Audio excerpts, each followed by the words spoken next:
Okay, so I got third place at the Greensboro Good Games Regionals yesterday. This was yesterday, not today. I got a massive headache after the tournament and was like, I'm going in. So this is the first top at any event really, besides like a locals.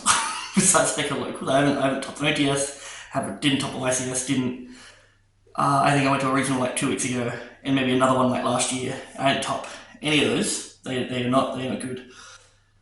This is my first one. I got third. Went 5-1, and I lost to the dude who got first place. So that's pretty cool. I think I'm pretty happy with that. So I just want to run through the deck list because I think it's pretty not different. No, it's different. It's got some different stuff in there. I think. Or I think differently the way I want to play. So we'll start with the main. So the way that I built the deck really was to kind of constantly play under nib or be able to play through nib just by forcing it out and still having extenders in hand, which is a little hard to do because you do need stuff in grave, and normally it's like they're not going to really touch it until like the turbulence comes out. By that point you've already kind of summon preventer, summon turbulence, depending on how you go. Going for game's kind of hard, but we'll start with it's 2 hydrant. There were toss-ups with ratios with another card, which I'll talk about in a sec. The 3 impulse card's insane because it pairs well with the engine, so it's like impulse.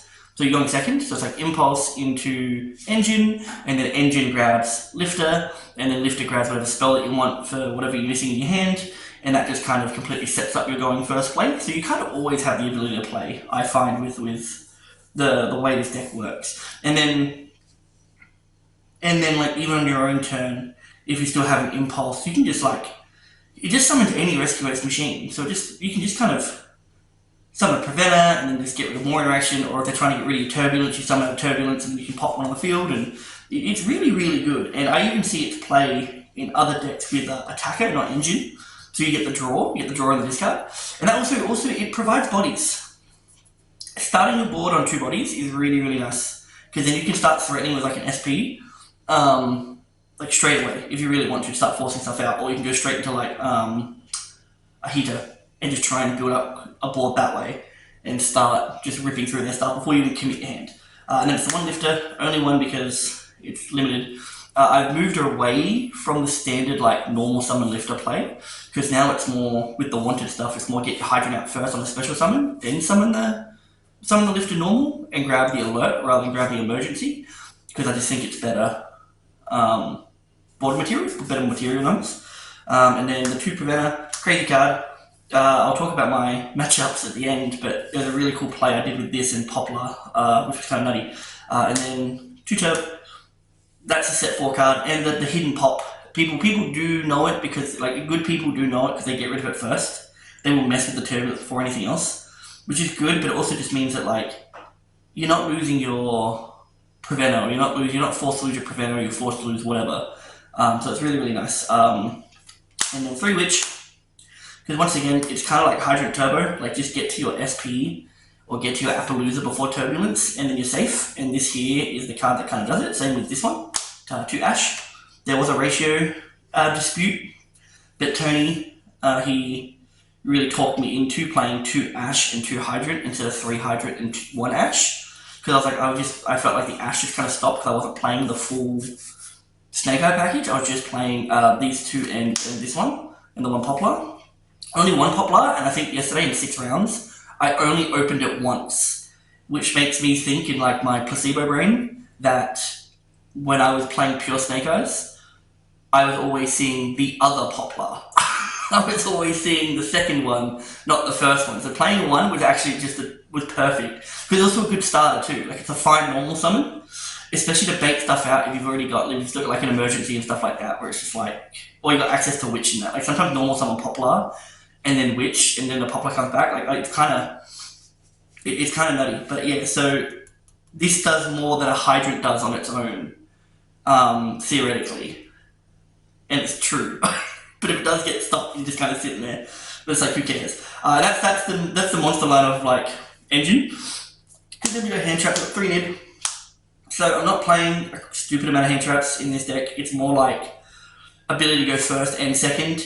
So it's kind of like high impact cards. Nib's crazy, and once again, it's like a body on board that you can kind of mess around with straight away if you need to. Same with these. It's the 1 Magna and the 2 Drills. At one point, I was playing 3 Drills because I wanted to see them more often. But I did knock it back for something else, which I'll talk about soon. But yeah, ending on like, if you end on like engine, lifter, and a Jerusalem, or even a Magnum Work with a Jerusalem in hand, like either or, you're immediately like threatening removal. You can just start messing with their graveyard like straight away. Because like with the lifter, you can still go into heater even with the Jerusalem, so you can pop and lure out the princess early with the Snake Eye matchups, or like anything really. And the Magnet Ascension, of course. But yeah, it's really kind of crazy how that kind of combo lines up, where you have board presence straight away. Like board presence immediately is like, because even with the engine, like with the with the engine, it's like if they special summon, you just get to summon from deck. So if you don't use him straight away, you start messing with other stuff, and then they special summon, you just get a free body off the engine, or they're forced to use their negate to stop it. It's really good. We'll move into spells. So the 3 wanted, crazy card. The fact this wasn't hit on the last ban list at all is kind of nutty. I don't know why they didn't. Like it's like, I guess it's better for like the other fire decks as well, like the smaller ones like volcanics and all that crap. But the fact that Hydrant's level 1 and it's just starter, it's crazy, man. It's crazy because then like the 1 spoils, like searching it and then getting the draw. The recursion off this as well, where you like banish it to add. You put back a Snake Eye, you add like, normally I would go like, banish this, add Snake Eye Ash, put the Poplar back, and then wanted banished, put this back in the deck, and then draw 1, and then normal Ash grab Poplar and grab this again, which I couldn't use still, but it's still like, it means there's a target in there and I'm good for the next turn, and it's not vulnerable on field like it would be with Witch, which is what kind of came up in a Purelly matchup later on. Then the 3 emergencies, they're just, yeah, it's a crazy card, it is. I don't like starting with it anymore. I prefer to use it as my dodge when they try and stop my Emerge, Lifter, even my Turbulence. Because you use Emerge into another Turbulence and you're good. But that's, like, I try to use it for a dodge these days, not so much as a starter. And the 3 modifier, because they search the Ash and the Poplar, because sometimes when you know they can mess with your board, sometimes a Poplar to hand and then just summon it from hand and you immediately have a body is really nice. The mandatory one-off spells for the Rescue Ace, the Reborn, the Add, and the HQ for your Recursion, only came up, I think I only played it like 3 times yesterday, but it didn't really matter, I don't think. And then this here is what replaced my Jerusalem with the Rhoda. Once again, Tony talked me into, if Lift is so good, play more of it. And there was a couple times yesterday where I kind of needed the Lifter because the Witch line got stopped. And my Poplar line, because sometimes if I don't want to use my normal summon yet because of like Rhoda, I'll go Witch, and if they stop Witch, I go Bonfire, grab Poplar, and the Poplar summon, so I still don't use my normal, and then I rode it into Lifter, and then lifted my way through, and I'm 3 bodies up as well, like it's crazy. And then we've got the Called By, the 1-for-1. Oh yeah, on top of that, these are the engine one-offs, and this is just protection, but at the same time, it's just a really good interaction. It's just a really good interaction. My Impulse got called by yesterday, which I thought was kind of funny. I wasn't expecting that in the sliders, because I'm like, surely there's better targets. But once again, board presence is crazy, which is something I'm learning as time goes on. And then for non-engine, like, hand traps, the Free Cyclone, I am huge on back row removal. Main deck this in every deck for ages, and back row just doesn't really hurt me as much as it used to. And I don't know why, since we've been going into formats now for the last 6 months, where, like, since Tears died, we've been running into like pendulum decks, which are crazy. Super Heavy Samurai was nuts. You just knocked out a pendulum, you're normally pretty good. Like Banish Wakaushi, you're good. Same with like we've got the Yubel throwing coming in. We've got the fact that the Snake Eyes can summon from the back row, along with like Fire King Island just blowing up the field if you remove it. Even just enough to like get rid of an imperm is enough to completely save your entire play. I've found it's just that's just enough sometimes, and that's crazy. I think it's such a good card, and the fact that people don't main it, it's mind-boggling to me. Because no, win game one. Win game one going first or second. We'll talk about that later as well. And then 3 droplets. Because once again, it's a high impact card, and my stuff is all quick plays and traps, right? Like the emergency, the alert, the rescue, and I also will at some point put my rescue aces in grave for the turbulence and the preventer summons and stuff. So this is just another way to do that. Not to mention, like you can do the labyrinth play where you nib them and then chain droplet, send the nib, you blow up the board. Like if they go to negate, so they get Apo, they try to Apo your nib or whatever, right? Like, this only works in like turn 3 or turn 2. But you go nib, they Apo, you go droplet, send the nib, negate the Apo, blow up the whole board, and then nothing comes back, so they don't get anything with their stuff. It's really, really good. I probably, like, I wouldn't main it in any other deck, I think it's just because this has so much ability to just play something and then send it, play something and then send it, so you can go like, rescue, alert, droplet, send both, pop, pop, and you're good to go. As long as I don't have like a negate, and you can send a monster as well. But even then, half the time doesn't matter. And then the 2 traps. Insane traps. I do think, because they do have another trap which is reinforced, and it is terrible, because it's battle related, which it might come up now that Tempeh is a thing. So it might be a sideable option against Tempeh, because it has something to do with that can't be destroyed by battle, and it increases the defense by like 1500 or something. So they shouldn't be able to beat over it. You'd have a problem with like Trident Dragon or whatever like that, but realistically I think that might be an option potentially, because then it's searchable, which is really, really nice. And that's the main, so that's 47. I was playing Rescue Ace at 40 when I first started playing it, and all I ever saw was the one-offs. All I ever saw was the one-offs, and I hated it. And so I went into I went to 46. I added like 3 Cyclone and like 3 Book of Moon. I think I did, because there's a play before. This was before Wanted, I think. Oh no, this was, but Wanted had just come out. So Wanted was in there, but the Bonfire and Snake Eye stuff wasn't. I still went to 46. And a lot of it was not in it. It was crazy. It was less consistent, but with the Book of Moons and that, there's a play where you like they imperm your turbulence and you didn't activate the effect. Like you go like SP. With the Book of Moon play, you always go SP. You don't ever worry about Appaloosa. You do Appaloosa like turn 3 if you want to play on a nib or play around nib. But you go SP turf, and they're forced to imperm you there, right? So then you probably have to like link off into Promethean Princess, this lady, and then bring it back and then do it again. Then you kind of have a weaker board because Promethean Princess doesn't do anything. And we don't play Empire well. But there's a play where if they do that, you activate Turbulence anyway. Book of Moon, target the turb, flip it face down, then all the lingering effects are gone. So you still get to set 4. It sucks if your turbulence is face down now, but who cares? You've just set 4. And you'll still be able to bring back your Hydrant and stuff like that. So it's like, and then emergency. So you set like a rescue and emergency, do 2 traps, and you go like rescue the Hydrant back, and then you can use emergency to summon like Preventer to send the turbulence, because the game knows that it's a rescue ace when it hits the grave. So that's how that works. It's really, really funny because it tributes. It doesn't. Because you can tribute face down, sorry, it doesn't matter about the game thing, you can tribute to face down. And it's really, really funny. But then, extra deck. So 2 anima, 1 for Apo plays in turn 1, and then 1 for like Dark plays later on. It's kind of necessary, I think. I can probably set something for me. I can do like this. I can go like 2 anima. The 1 SP Little Knight very rarely came up, I think. I think I spent more time breaking boards yesterday, because I lost a lot of die rolls. I think I summoned SP no times yesterday. I didn't summon SP once, because I was breaking boards and never wanted to banish something and lose my ability to attack directly.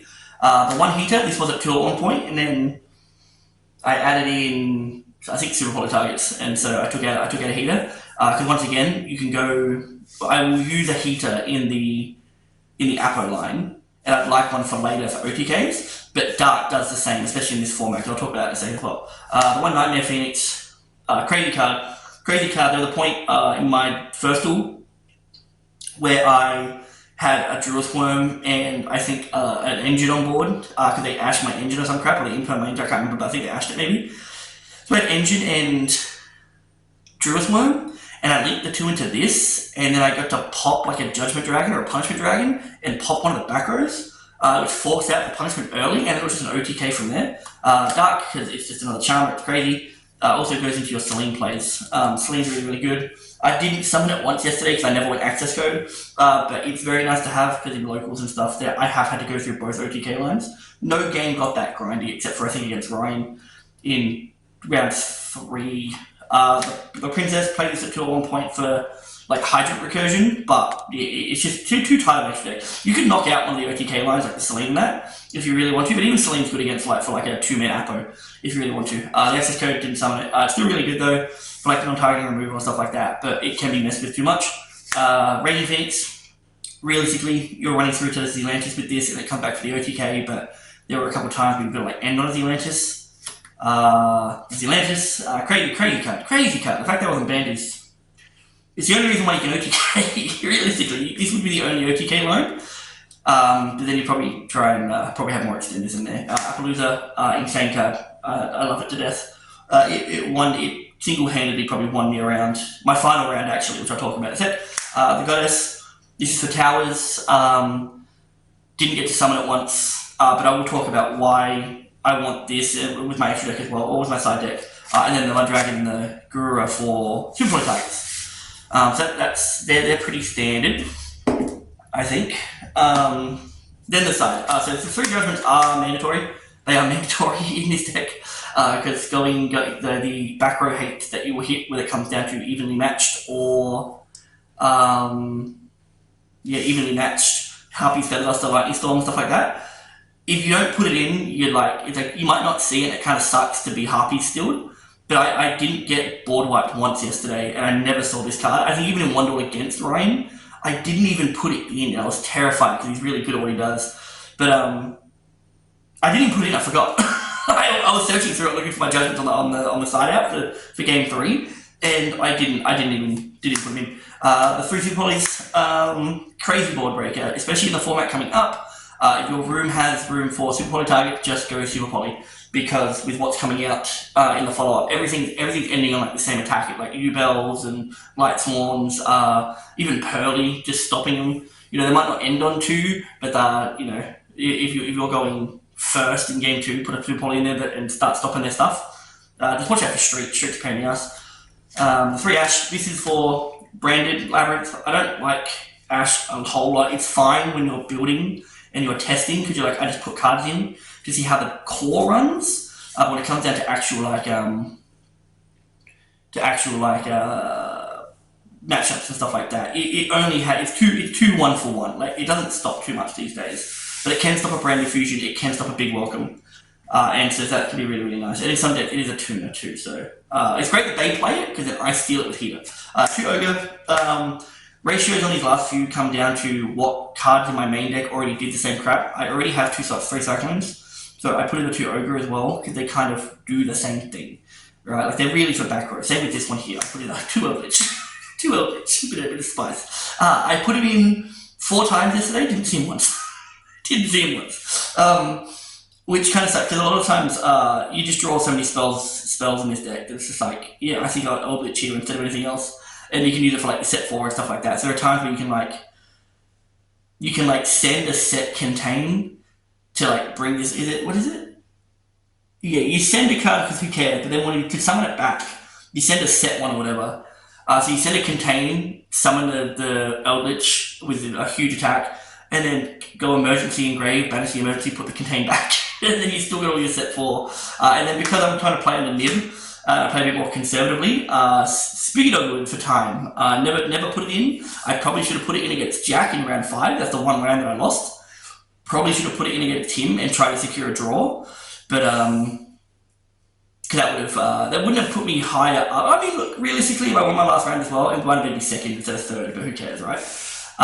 And yeah, so that's the deck. So I want to talk about matchups real quick. Just because, so round 1 was lightsworn. It was Liam DeBoner. I see his name a lot on Facebook. So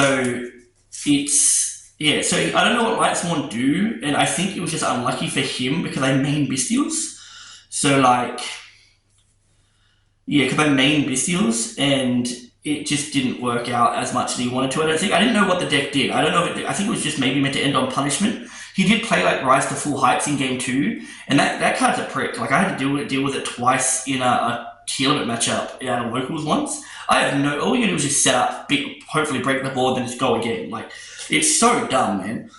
Like those cards are just stupid, just time wasters. But anyway, I don't know why he did it, but he was the guy that I went Fire Engine, Druid's Worm, Send for Phoenix, and I sent the nib, popped one in his back row, which was like the lightsworn trap that he plays, which I can't remember what it was called. It started with an A, it was like lightsworn A something, and then tried to send the punishment dragon, or the punishment dragon, the black one, and then he had to chain it, so he was down 1,000, and he shuffled back like nothing from the graveyards and the banishment, except lightsworn. So I'm just like whatever, right? So, but even then, like the deck was cool, and I'd like to see it do more. But I don't really know it well enough to comment too much on it. And then round 2, and this is where like my side pattern kind of made me nervous. I did duel against Raid Raptor, and I have an out to 1 tower like Raging Phoenix. Raging Phoenix gets big enough with a turbulence pop to beat over the Raid Raptor tower, but it's the fact they have 2 towers that they can go to 2 towers and have a triple pop in there. And so at one point I was siding in Kaijus and maining Book of Moons, because I'm just like, screw it, we'll just do that instead. But Tony kind of talked me out of me. He's like, look, if that's the round that you lose, then that's the round that you lose, who cares? But unfortunately the dude didn't open too well. His name was Goo. He was such a cool dude, it was so funny. We just talked crap the whole time. And so he didn't open very well, and so I OTK'd in game 1. So I lost the first die roll against Liam, lost the die roll against Goo.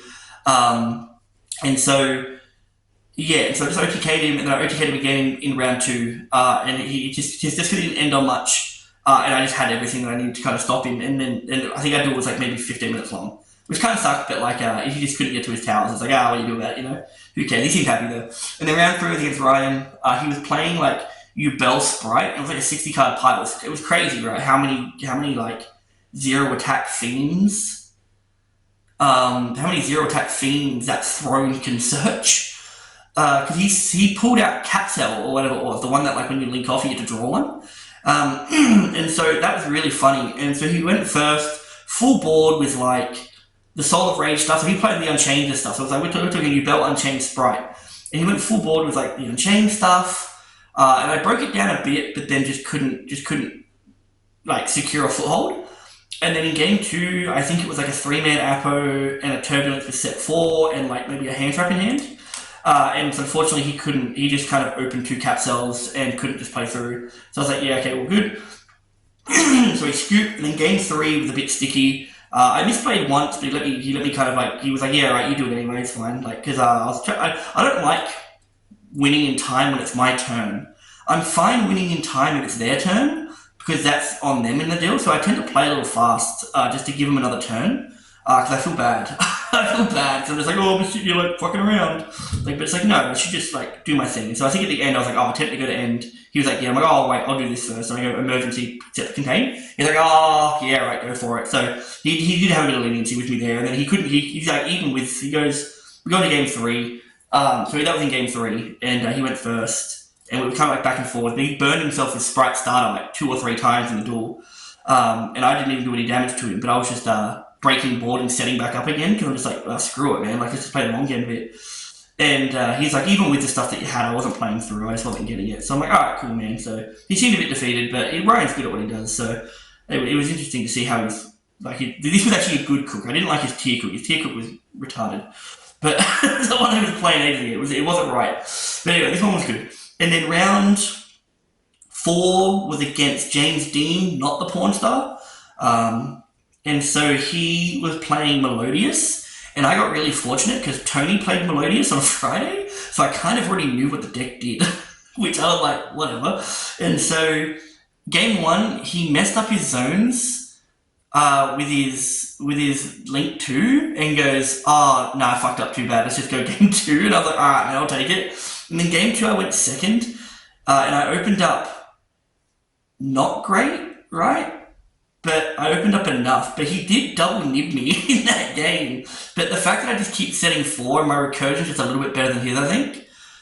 He just couldn't keep enough on board to really kind of seal the deal with what was going on. But he still, though, like the fact that he was undefeated by that point was kind of crazy, because I don't think the deck does a whole lot right now. It ends on like protection, or it ends on like X amount of bounces and banishments from grave with a bit of recursion. There is a protection card in there, but he never summoned it, I don't think. And I think when Tony summoned it on Friday, I just see Lantis put it face down and then just beat over everything anyway. So I was like, who cares? And then round 5 was against Jack Hargreaves. He's the one that won the whole thing. He was playing like Snake Eyes with a little Kashtira builder. I'm not going to call it Kashtira Snake Eyes, because he played a total of like maybe 4 or 5 Kashtira cards. And he's like, it's just another cross out, really. And I was like, you know what, fair enough, man. And so game 1 was like, both games were really, really good. Like, I didn't give him an inch when it came down to it. But he won game 1 just because he had what he needed. And then game 2, the only line that I had was emergency, right? It was the only line that I had was emergency. And I had like nothing but I had like a turbulence as well in hand, and then like non-engine, right? And so I emergencied in the draw phase into Hydra extending the turb. And then I grabbed Lifter, normal Lifter, grabbed Alert, went Alert. He ghost-spelled the Alert. And I had a Drill Swim in hand, that's right. And he ghost-spelled the Alert, and I was like, oh, bullshit, man, that's crazy. Because I forgot that it mainly adds from, you can only add from graveyard to hand, but because Hydra's not ability to add from deck. And so I linked off into, so I did this real whack play, I hate it, it was like real demons, where I linked off the Hydrant into a Relinquished, into an Anima, and then I linked 2 into like a Heater or a Dark or something. I think it was into a Dark because he was playing Snake Eyes, so I didn't want to use my Heater. Then I banished I used Druid's Worm to banish the Relinquished, to then go into Princess to bring back the Turbulence. And I really messed up on the Turbulence targets. I put down... Wait, how did I do that? No, maybe I emerged wrong. I did something wrong in the follow-up, because I ended on Zealantis set 4, because I didn't want to end on the Princess. I'm like, I'll go Zealantis set 4. And then we still ended up going like a couple of turns, because playing through set 4 is kind of hard. But yeah, it was really, really good. It was a really good duel, but he did end up gaining, he did end up in turn 3 ogering my Heater. And that just kind of did it. Or maybe that was game 1. I think I only won the die roll against Jack. I lost every other die roll. Sorry, I'm not explaining that duel very well, but it was just like so many duels happened in a day. And that was the one where I think the most happened in such a short time, because there's so many cards. If it wasn't that, it was the Ryan one, because he just did so much shit. And then game 6 was against Tim. He was playing Purelly. And so he wins game 1 just because he ends on like a 9 material freaking Noir. And this is another reason why I wanted like the Kaijus and the Book of Moons for like the Purelly play. But he only went the Purelly play when he hard drew it. He wasn't going it like searching it. He didn't care. He was just like big Noir go bang bang, right? And so he did that game 1, and I just couldn't get myself to a Goddess because that's what he was stopping me from doing. He's like, yeah, I don't want to get into Goddess. I was like, yeah, fair enough. And then game 2, I went a 4-man Apo and Turbulence, and he impermed the Turb, and I was like, oh, I forgot imperm existed, because I haven't seen it today, except for, I think Jack impermed my Witch in game 2. That was like my only play, was a Witch, which I hard drew, and he set an imperm, and that was just kind of game, because I think if he didn't set the imperm, I was winning. I was going to be able to win in game 2 from where we were at. But anyway, as in like that duel at least, so it would have been probably a draw, because we went to time just. And then, yeah, so against Tim, he did that in game 1. In game 2, I opened decently well, I think. But I ended on the Turb and the 4-man Apo. Where is she? Yeah, the 4-man Apo. And he imperms the Turb, I set my Cyclone, and I have an Ash in hand. And so he does some stuff. I end up using all the negates on this and the Ash Blossom to stop pretty much his whole hand. And he ends up going into an SP, banishes the Turbulence, and then beats over the Apo, right? I draw into an Ash, into a Snake Eye Ash. I normal it, effect. He goes SP, banishes both. I grab Poplar, summon the Poplar, right? And then I link off the Poplar into a Anima, and I go Poplar, put Preventer in the back row, right? And I'm like, I don't know how long this game's going to go for, but this might do something at some point. Or because I was like looking at my cosmic going, oh, what if I do that? But no, it has to go to graveyard, right? So I put Preventer there. And then the next turn, the Ash comes back and the SP come back. And he goes, my friend takes 500 again. And then I Cyclone that, so I take another 1,000. And then he does 800 damage into Ash, so it kills the Ash. Now I can't Ash it away into another Ash the Preventer away. And so he goes Prosby, grabs some cards. He needs discard fodder, that's why he can't play. And then I draw into a Wanted. So I go Wanted, grab Witch, then Wanted back draw one. I don't think the draw mattered, but then I go Witch, send Preventer, bring back Turb, and then Witch set the spoils. And then I just OTK'd from there because he only had the SP. And he SP'd away the Turb when I set 4 again. So I set 4 and then still got my Hydrant out and just kind of went nuts from there. And then game 3, we were pretty much at time, and he was kind of forced. I don't know, but he was forced to my friend. So he lost by 500 life points because he had to my friend. And it's just like, he went to my turn, and I played for a bit, and then they called time, and we kind of had Leo on our ass the whole time, because he had to go at us for playing blackjack dice roll, for our opening roll instead of just rolling, because me and Tim know each other, we're friends, we know all the locals and stuff, but like, so we played blackjack now, we're just like fucking around in the corner, and then Leo comes up and goes, dude, it's been 3 minutes, why have you not die rolled yet? I'm like, we're doing it, we're getting there. And so he was kind of on our ass the whole time, and so all of a sudden, they call time, and Tim's like, oh no, and Leo goes, why'd you do that? And he's all like, I figured that, a 9-man Apo was enough for me to, for Corey just to pass back and for me just to scoop the board up and then just go for game. But yeah, so we lost by 500. He didn't seem too defeated about it. I think he understands that, like, my friend's a bit of a caveat in the deck, but, it's really, really good. So I think, shout out to all my duels. Liam, it was Liam DeBono, it was Gu Wang, I think his name was, Ryan Nelson, James Dean, not the porn star, Jack Hargreaves, who ended up taking the entire thing, and Tim Davies. So that every duel I had yesterday was really, really good, or just just a really nice match. I didn't feel like too pressured at any point, except for maybe Jack, because he was playing like a madman. And then shout outs to Marion, Rossi, Tony, because Marion and Rossi are my main test buddies, and then Tony is my voice of reason for the cards that I put into my deck sometimes. And so yeah, so that's it, man. That was my first top. I have my invite to Oceanics now, so the goal now is I have to go get a passport, so I can actually go to regionals.